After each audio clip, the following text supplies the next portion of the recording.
আসসালামু আলাইকুম। আশা করি সবাই ভালো আছেন। আপনি দেখবেন যে যারা সবথেকে ভালো কিছু করতেছে, তারা দেখবেন সাধারণ মানুষের থেকে তারা অনেক বেশি পরিশ্রম করে এবং অবশ্যই সে পরিশ্রম শুধু শারীরিক পরিশ্রম এটা না, মেন্টালিটি পরিশ্রম আছে সেটা অনেক আছে। শারীরিক পরিশ্রমটাই শুধু পরিশ্রম মনে করে, মেন্টালিটি যে সে পরিশ্রম করে সেটা অনেকে মনে করে না। তো এই বিষয়টা যে আপনি যদি ভালো কিছু করতে চান বা বড় কিছু করতে চান, অবশ্যই আপনাকে পরিশ্রমটার দিকে খেয়াল রাখতে হবে। কারণ একমাত্র যদি আপনি পরিশ্রম করার ফলে আপনি সেটা রিটার্ন পাওয়ার আশা করতে পারেন। তো এই জন্য প্রতিটা ব্যক্তির যারা আপনি যদি দেখেন বড় বড় যারা মানে ভালো কিছু করেছে তাদের কিন্তু পরিশ্রম অত্যাধিক, তারা পরিশ্রম করে এবং তারা সময় উপযোগী সিদ্ধান্ত নিতে পারে। তো এই বিষয়টা আমি এই কারণে বললাম যে আমার অনেক পরিচিত ফ্রিল্যান্সার ভাই ব্রাদার আছে যারা আমাকে বলে যে ভাই, আমি তো এই কাজটা শিখতে চাই কিন্তু আমার এত সময় নাই।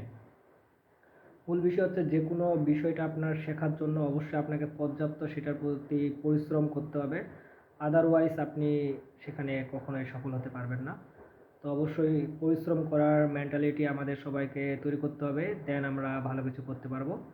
তো বিষয়টা সবাই খেয়াল রাখবেন, কারণ পরিশ্রমের কোনো বিকল্প নাই। সবাই ভালো থাকবেন। আসসালামু আলাইকুম।